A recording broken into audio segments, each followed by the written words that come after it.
Thank you very much for all of you attending the call. I don't know for sure, but I think we may have a vote on reauthorizing the Ex-Im Bank, which is due to expire here soon, as early as tomorrow. But I am supporting an amendment that would reauthorize the Ex-Im Bank, and we've got some material for you. But long story short, since 1934, Ex-Im financing has been available to American manufacturers, small and large businesses who want to sell in the international marketplace. We've got some information about the number of South Carolina companies, the history of the bank. If you don't have that information, we'll get it to you. But what I'd like to do in my few minutes here is just kind of get to the heart of the matter. The heart of the matter for me is that Ex-Im Bank, since 1934, has produced results for the American economy and the taxpayer. It is a federally government-chartered institution that is now self-funding. From 2005 to now, it's generated over $3 billion for the Treasury of the United States. And the purpose of the bank is to allow people like Boeing, and we'll just use the Boeing example because it's the most prominent in South Carolina, but by no means the only one. When Boeing builds an airplane in the United States, 8 out of 10 planes that we will sell out of Charleston that are being made in Charleston are a direct result of Ex-Im financing the Air India sale and other foreign markets that Boeing has penetrated. The Ex-Im Bank has been utilized. It doesn't replace private capital, but it allows financing to go forward when traditional banking practices do not meet the needs of the two parties. And typically what the Ex-Im Bank will do is when you're selling to emerging markets where traditional financing is limited or non-existent, is to give a letter of credit regarding the transaction that can be taken to a traditional bank to make the loan. In the case of selling airplanes to Air India, I believe a letter of credit was issued by Ex-Im Bank that allowed financing to take place so Boeing could make the sale. The direct result for South Carolina is that 8 of the 10 planes that we will build, 8 out of every 10 planes we will build for Boeing in South Carolina is a result of sales through Ex-Im Bank financing. I firmly believe that the American business community and the American worker could compete with anybody in the world when you have a level playing field.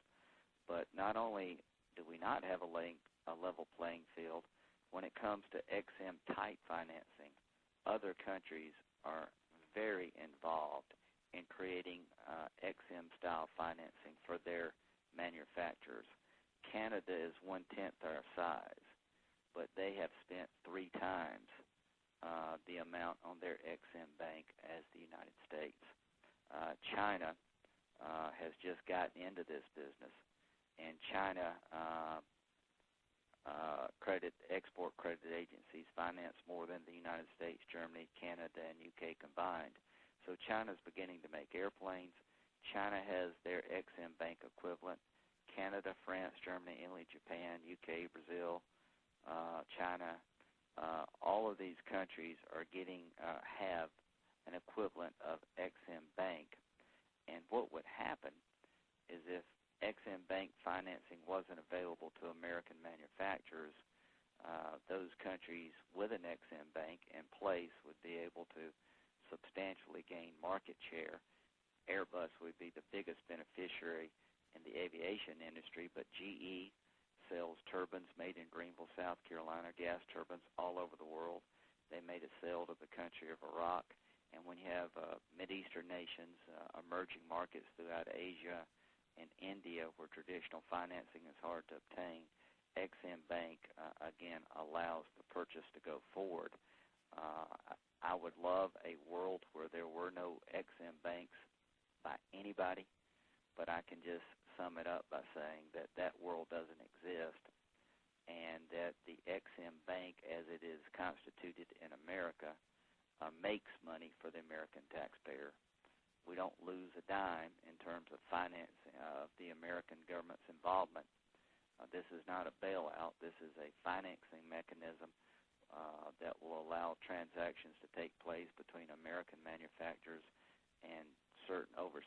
markets, and those markets are being aggressively pursued by other countries throughout the world, including Canada, China, France, Germany, Great Britain.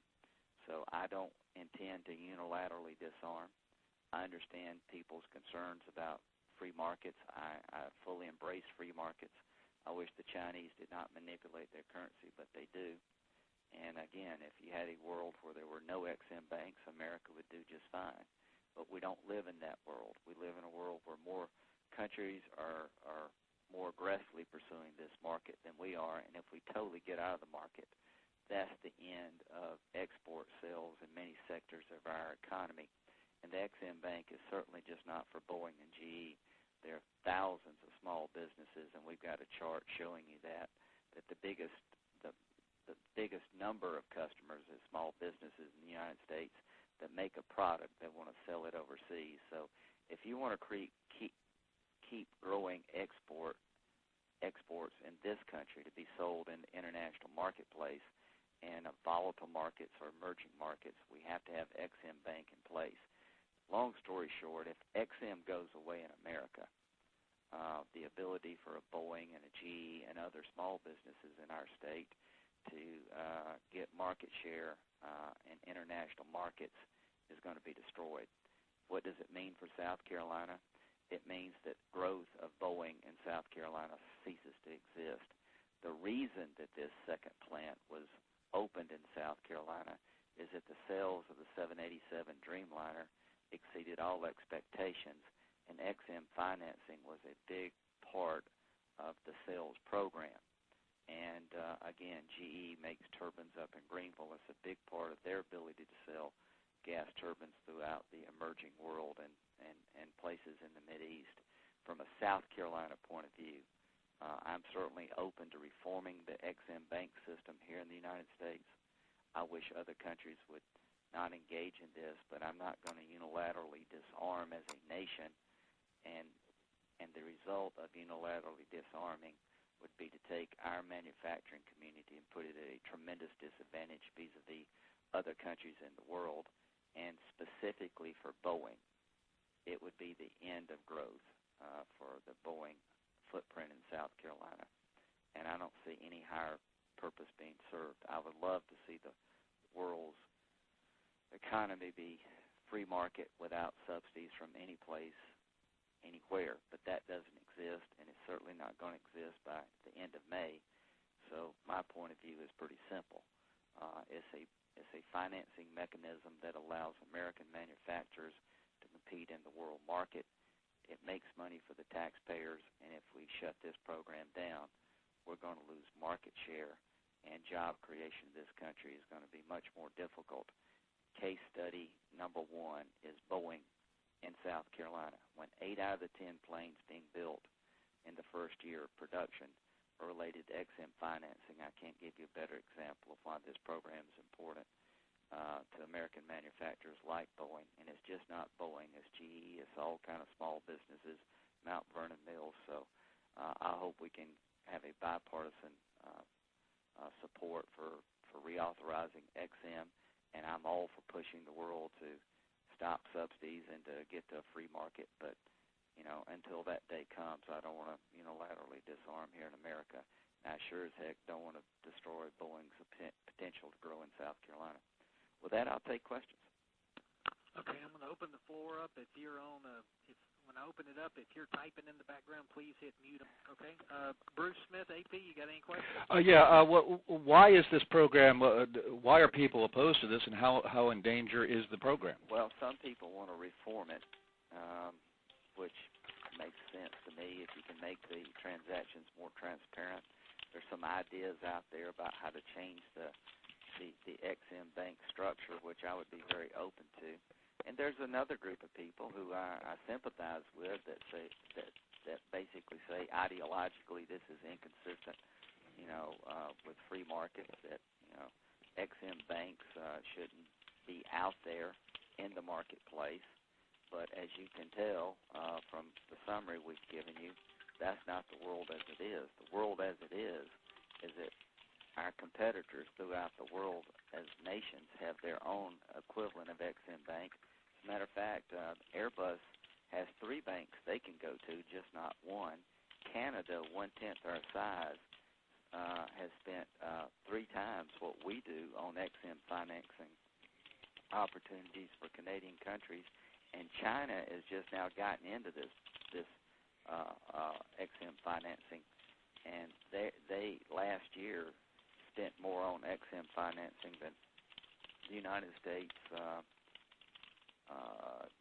Canada, Germany, and the UK combined. So the people who would like to see the bank go away, I think I understand where they're coming from ideologically, but the reality is if our bank goes away, the other countries with bigger banks doing the same thing are not going to go away, and that's the end of our ability in this country to produce a product and sell it in the marketplace where these countries are playing. And the marketplaces we're talking about are emerging nations, emerging economies where traditional financing is hard to get. Classic example would be Iraq, a situation where Iraq is trying to get up on its feet, after being beaten down. It's still a volatile place in the world, but GE sold, over $1 billion. I can't remember the number. I'll get you the number of turbines to Iraq, and it's a situation like this where other countries have EXIM banking financing available. If come May, we don't reauthorize this program, Boeing and GE, big and small companies, are just going to get crushed. Airbus will go to the market and say, come buy planes from us because we'll have a financing mechanism. If you're having a hard time getting traditional financing, come buy the Airbus. We will help you get financing. If American companies can't make that same pitch, then it's going to be devastation in terms of export sales. And what does it mean for South Carolina? Best evidence I can give you about how it would affect the state of South Carolina in terms of our economy, if 8 out of 10 planes we're making in the first year are EXIM financed 787 Dreamliners, and that's not available after May of this year, then our ability to grow in South Carolina is non-existent. And I just don't, and the bank itself doesn't cost the taxpayer a dime. I wouldn't support this program if it lost money for the taxpayer and no one else was doing it. It makes money for the taxpayer, and it's something our companies need to compete in the international marketplace, and I'd like to see the marketplace change internationally, but I don't see that happening between now and May, and I don't see it happening anytime soon. Senator Andrew Hamilton from Post and Courier. You speak of reauthorizing EXIM Bank. It's more a question, isn't it, of the capital limits that the bank has at this point, how much it can loan? Well, one, you got to reauthorize the program, but there is an effort to increase the amount we can loan. Case study in Canada. They're 1/10 our size, but they authorized 3 times the amount of money to be made available from their EXIM bank. And look at China. China, they're new players in this game. Well, they've come in with a pretty big team. I mean, when they do more than the United States, Germany, Canada, and UK combined, I think it would be silly to not up our limits, financing limits, because everybody else is aggressively going that way. The best thing in the world is not to have, anything other than free and non-subsidized markets. I think America would do just fine. But clearly, not only is that not the case, the world is going in a different direction. The world economy is getting more, nations with wealth and manufacturing capacity are getting more involved in trying to create opportunities in these emerging markets, not less. So not only we need to reauthorize EXIM Bank, because if we don't, our whole manufacturing sector becomes very much at a disadvantage, unilateral disarmament. If we don't increase the limits, we're going to get overwhelmed by what other countries are doing. Senator, this is James Rosen with McClatchy Newspapers. How are you? Good. Senator DeMint, as you know, is a consistent opponent of U.S. funding of and sometimes even participation in many international organizations, especially those involving the economy. He has, in the past, spoken out. He's been critical of this bank, and there's been some talk that he's going to lead the opposition to this reauthorization on the floor. Have you talked with him, and where do you think he stands on Well, this? I'll let Jim speak for himself, but Jim has been consistent, and I think I have too. I would like to level the playing field. That's why I push back against Chinese currency manipulation. No one can make the argument that China doesn't manipulate the value of the yuan. They certainly do. So if you really do believe in free markets, you should push back against China when they manipulate their currency to create an advantage for their companies vis-a-vis the rest of the world. By controlling the value of the yuan, they create discounts on Chinese products. So that's just one example of how the world marketplace is skewed by Chinese behavior. But in this situation, it's clear to me from a Boeing, GE perspective, Mount Vernon Mills, big and small companies, that the bank, an American version of an American Ex-Im bank, is absolutely crucial to our economy. And I do support the idea of reforming it. I would love to see a world where it was a completely level playing field, where people didn't manipulate their currencies, and we didn't have, any kind of subsidies that let the best company win. Well, we live in a world where Ex-Im banks are proliferating around the world. They're growing, not lessening, and the amount of financing available to competitors of American companies, overseas competitors, is growing, not lessening. And my view is that I owe a duty to the people in my country to allow them to be competitive and create jobs in the United States from export sales.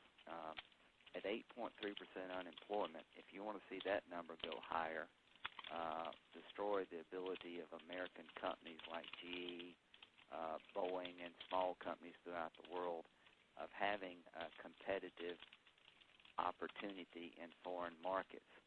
What we're doing is we're getting overwhelmed as it is. If we totally get out of the business, that's the end of growth in South Carolina for Boeing. That's just the way it is, and I would like to be seen as supportive of companies that would come to South Carolina, but in general be supportive of American manufacturing. American manufacturing, like it or not, has to compete with overseas companies that have access to Ex-Im banks. If our companies do not have access to Ex-Im financing, we're going to lose market share. And the good news for the taxpayer is that the Ex-Im financing system we have created makes money, doesn't lose money.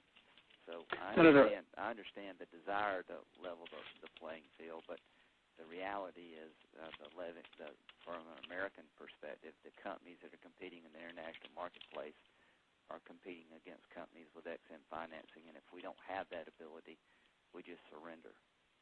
Senator, just a procedural question. This is Roger from the Greenville News. Quick question. So you are not the primary sponsor of this? Primary Republican sponsor. Whom are you teaming up with? Well, Senator Shelby from Alabama is one. We've got several Republican co-sponsors. This has traditionally received strong bipartisan support. Ex-Im reauthorization has traditionally received strong bipartisan support. You know, as a concept, I've always had questions about, well, why do we do this? After understanding GE and Boeing and other companies now know why we do this. Other countries are doing this. The competitors of GE and Boeing and Mount Vernon Mills throughout the world have access to their home country's Ex-Im bank. And as the world gets more competitive and as opportunities emerge in Africa, as they emerge in the Mideast, as one day Iraq and Afghanistan are going to grow, as India and other places in the world develop their economies, American manufacturers have a good chance of being successful because, one, people like buying American products. But no matter how much you like buying an American product, if the American company is facing a competitor, a foreign competitor, where the financing is so much better, than what American companies can access, we'll lose market share. We have an advantage in the sense that American products are in great demand. The way you lose that advantage is if you do not compete in the world as it is, and EXIM financing allows American companies to be able to compete in the world as it is at no cost to the taxpayer. Senator, are you also talking to those who oppose? Yeah, I mean, there's two groups. There's one group that would like to see the system reformed before we increase the loan limits, more transparency, making sure that when we finance sales of an American company overseas, that the financing is taking place where other countries are financing like products. In other words, if we're going to finance the sale of, if we're going to give a letter of credit to help Boeing sell airplanes to India, we want to make sure that other countries are doing the same thing, that we're not opening up a new market where we're the only one playing. I think that makes perfect sense. I mean, Airbus has far more EXIM-type financing available to them than Boeing and GE's competitors. Again, you can just look at the numbers of overseas involvement. Our percentage of GDP spent on EXIM-type financing pales in comparison to even Canada. So there's one group that wants to reform the program. Count me in that group. I think that makes perfect sense. And another group just wants to end the practice because they think it's inconsistent with free markets. I understand where they're coming from, and again, I support the concept because I think American business would do very well in a completely free market environment.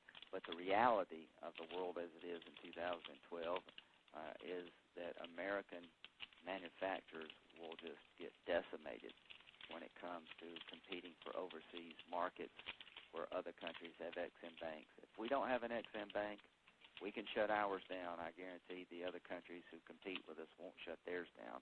Not only are they not going to shut theirs down, they're making their capacity greater. So that's what we have to deal with. And from my point of view, I can't look South Carolina employees in the eye at Boeing or at GE or these small plants and say, listen, we can't grow anymore because this bank went away, when other people are going to be competing against us with that financing available to their companies. It's just not fair to people who are trying to build products in America. And to Senator Hamilton, I'm sorry. Okay. It's not fair to American companies who are trying to compete in a very competitive world. And it's not fair to the American worker, in my view, to leave them hanging out like this. My question, Senator, from the Post and Courier is is the language of your amendment available now? I don't. We'll get that to you. Thank you. Senator Chuck Crumble from the Columbia Business Report. Yes, sir.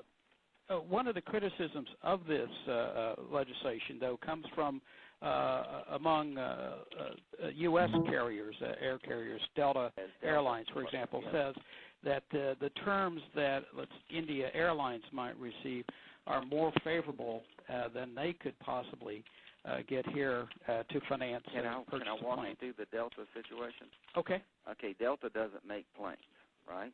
Delta buys planes. Right. So Delta has air routes all over the world. Air India is now the route from, I think it's New Delhi to New York. I can't remember the route. Bombay, Mumbai to New York. Okay, right. so here's what happens. Air India is looking to buy planes. They're getting courted. One day there'll be Chinese planes available. China has been buying either from Airbus or Boeing basically throughout the last 30 years. They're in the airplane business. Just watch out 10 years from now. China will wind up building a good plane, I'm sure. They manipulate their currency to have a bigger EXIM bank than we do. We're going to be dealing with China on this front in the next decade in the area of aircraft. But here's what happened. Air India was able to expand their fleet because they bought the 787. Good for South Carolina. I think the first plane that's leaving from Charleston, I know, is going to be an EXIM finance plane. Okay? Correct. Now, Correct. so what happened is they were able to expand their business, and they were able to offer a cheaper route from New Delhi to New York, and they basically were able to have lower fares than Delta was offering, and that to me is the reality of the world as it is, because if Air India wants to expand, and we didn't have XM financing, they would have went to Airbus, and they would have bought the Airbus planes, and you have the same situation. So at the end of the day, Delta is a good company, but they're, they had to drop their pension. They've been on the verge of bankruptcy. They're going to have a hard time financing in the world marketplace anyway, because their business model is not so sound right now. So that's, to me, not justification for eliminating the bank because of an air route was lost. Again, what would have happened? The planes would have been bought from somebody other than Boeing in another country with an XM bank. Same situation for Delta. Hi, Senator. It's Brendan Carney here with the Post and Courier. How you doing? Good. So we I guess just last in December, late November, we finished up with the NLRB case, which seemed to threaten the plant here in North Charleston, and now you're talking about here about 8 out of 10 planes get this financing, and it could be decimated, devastated, the end of growth. Is that plant really as at risk as it seems? These crises make it seem. Far more with the inability to compete. Far more here than NLRB. NLRB was just American politics playing out at Boeing's expense. As you can tell, the complaint eventually went away because you had everybody in America up in arms about the NLRB's overreach. But this is just not Boeing. Now, the reason I talk about Boeing, because it's probably the biggest thing that happened to our economy in South Carolina since BMW. One could argue maybe even the biggest thing to happen to South Carolina's economy ever. And I don't know how to be more direct. Do you have Jim McNerney's letter to the delegation? Yeah. I can tell you what's going to happen. Go ahead. If 8 out of 10 planes we're making for Boeing are XM-financed aircraft, where Boeing has to compete against Airbus and eventually China and other companies that make airplanes, countries that make airplanes. Right. And we don't have an XM bank available to Boeing and GE, our ability to grow in South Carolina is dead. So just don't even, whatever problem we had with NLRB, relocating the plant certainly would have been devastating, but the chances of that were 1 in a million. But if XM Bank does not get reauthorized, that is the end of growth for Boeing in South Carolina. It would hurt Boeing in Washington, but we're a direct result of the 787 being purchased throughout the world. And again, other countries are growing their version of XM banks. They're not shrinking them. So America has to make two decisions pretty quickly here. Do we want an XM bank? And if we don't, are we willing to accept the consequences to our economy by letting it fail? I am not. Second, do we want to reform the XM bank? I do, and increase its lending limits. Count me in both camps. I want to increase the amount of lending authority, and I would like to have it reformed. But make no mistake about it, I'm not just saying this. This is what Boeing's telling me. And I've got, I know where GE's at on this, and Mount Vernon Mills. I'm just telling you what they tell me, and I know what would happen. If we unilaterally surrender here, American manufacturers who are trying to export American-made products to these markets are just going to get decimated, and it's just not Boeing, because other countries are not going to give up their XM banks. Quite frankly, they're going the other way. So that's my view. Where does it end in terms of facilitating financing and the subsidies for? Well, it ends where traditional financing takes over. Now, most of the XM activity is a letter of credit backing up a loan. You can have Air India's got a letter of credit. You can go to, say Bank of America and get the loan. It's just like co-signing a note for somebody getting out of college. right. buying their first car, apparently. But these are markets where traditional financing is not robustly available. And when you look at these markets, they're in, volatile places or emerging areas of the world. It certainly by no means has displaced, traditional financing. It's filling in a gap. It's a niche. It allows American companies access to financing to sell American-made products in markets that are emerging or volatile areas of the world. And without an American company having an American Ex-Im bank, their competitors will be able to go to their country's version of Ex-Im, and that will be the end of us getting into these developing emerging markets. And it's just not Boeing by any means. It's a lot of small companies throughout